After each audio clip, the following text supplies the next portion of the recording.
কুষ্টিয়া ৩ সদর আসনে জামাত ইসলামীর মনোনীত প্রার্থী ও আলোচিত বক্তা মুফতি আমির হামজার একটি ভিডিও সামাজিক যোগাযোগ মাধ্যমে ভাইরাল হয়েছে। ভিডিওতে মরহুম আরাফাত রহমান কোকোকে নিয়ে করা মন্তব্য প্রকাশিত হয়। বিষয়টি নিয়ে দেশ জুড়ে সমালোচনা ও তোলপাড় সৃষ্টি হলে মুফতি আমির হামজা তার ভেরিফাইড ফেসবুক পেজে জানান, ২০২৩ সালে এই মন্তব্য ভুল বোঝাবুঝির কারণে করা হয়েছিল এবং তখনও তিনি দুঃখ প্রকাশ করেছিলেন। ভিডিওটি নতুন করে ছড়িয়ে পড়ায় তিনি পুনরায় দুঃখ প্রকাশ করেছেন এবং জানিয়েছেন, মন্তব্যের মাধ্যমে কাউকে ছোট করা বা আঘাত দেওয়ার কোনো উদ্দেশ্য ছিল না। বিস্তারিত থাকছে শেখ মহসিন কবিরের প্রতিবেদনে। কুষ্টিয়া ৩ আসনে জামাত ইসলামীর মনোনীত প্রার্থী মুফতি আমির হামজার একটি পুরনো ভিডিও সামাজিক যোগাযোগ মাধ্যমে সম্প্রতি ভাইরাল হয়। ভিডিওতে তিনি মরহুম আরাফাত রহমান কোকোকে নিয়ে মন্তব্য করেন, যা দর্শকদের মধ্যে বিরূপ প্রতিক্রিয়া সৃষ্টি করে। দেশের বিভিন্ন প্রান্ত থেকে সমালোচনা এবং তোলপাড় শুরু হওয়ায় মুফতি আমির হামজা সামাজিক মাধ্যমে প্রকাশিত একটি পোস্টের মাধ্যমে বিষয়টি ব্যাখ্যা করেন।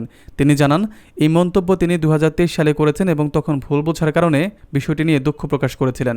ভাইরাল হওয়া ভিডিওটি নতুন করে প্রচারিত হবার পর তিনি পুনরায় দুঃখ প্রকাশ করেছেন এবং নিশ্চিত করেছেন যে তার বক্তব্যের উদ্দেশ্য কাউকে ছোট করা বা আঘাত দেওয়া ছিল না। বিশেষজ্ঞরা মনে করছেন, নির্বাচনী সময়ে এই ধরনের বিতর্ক রাজনৈতিক প্রার্থীদের জন্য চ্যালেঞ্জ হিসেবে কাজ করতে পারে, কারণ নির্বাচনী আচরণ ও বক্তব্য নিয়ে জনগণের প্রতিক্রিয়া গুরুত্বপূর্ণ।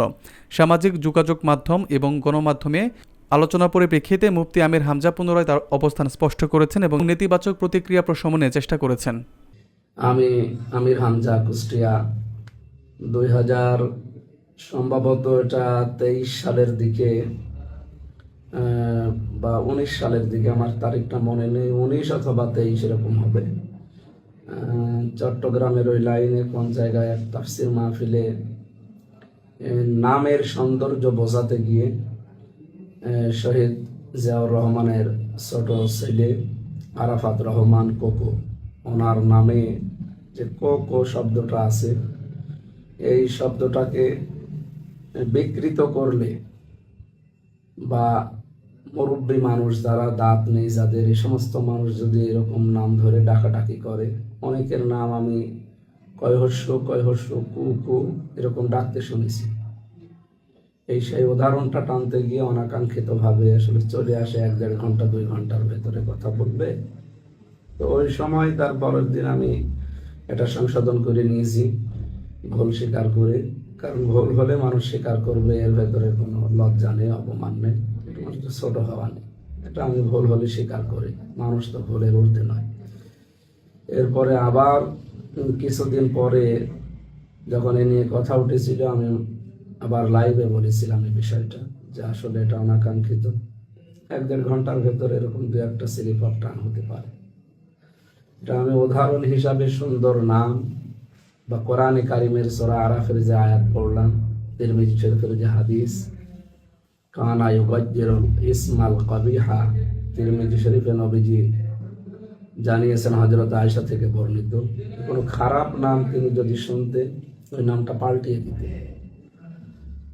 আমরা এই উদ্দেশ্য নিয়ে আসলে কথাগুলো বলতে গিয়েছিলাম। আমার ভুলের জন্য আমি মাফ চেয়েছি, ক্ষমা চেয়েছি, সংশোধন করে নিয়েছি। আশা করছি আল্লাহ আমাকে মাফ করে দেবে। কিন্তু এটাকে এতদিন পর, এত বছর পর যারা এখন হঠাৎ করে রাজনৈতিক স্বার্থ চরিতার্থ করার জন্য এই ভিডিওগুলো কাটছাট করে, আগে কি বলেছি 1 ঘন্টা, পরে কি বলেছি আধা ঘন্টা, এগুলো নেই।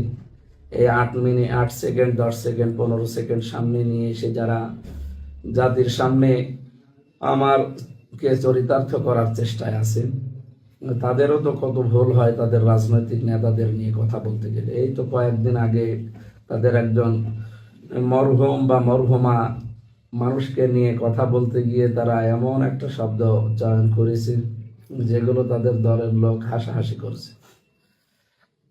আমরা চাই আল্লাহ রাব্বুল আলামিন শহীদ জিয়াউর রহমানের সন্তানকে কবরে মাফ করে দিক। আমি ব্যক্তিগতভাবে শহীদ জিয়াউর রহমানকে ওনার আদর্শ মানি না, কিন্তু ভালোবাসি থাকি। জনাব তারেক রহমান এবং আরাফাত রহমান, এই মানুষগুলোকে আমি এমনি ব্যক্তিগতভাবে ভালোবাসি। যেহেতু পৃথিবীতে মানুষ হিসাবে আমরা তাদেরকে ভালোবাসি, সেই হিসাবে আমি ওই বক্তব্যের কারণে ভুল স্বীকার করে সংশোধন হয়ে গেছি। তো এখন যারা নতুন করে এগুলো করছেন তারা কি জবাব দেবে? বা মানুষ কিন্তু এখন সচেতন, মানুষ বুঝে ফেলেছে আপনারা এগুলো হিংসার বশবর্তী হয়ে বা রাজনৈতিক প্রতিহিংসার কারণে এগুলো করছে। এগুলো করে আমার মনে হয় আপনাদের লাভ হবে না, আরো ক্ষতি হবে।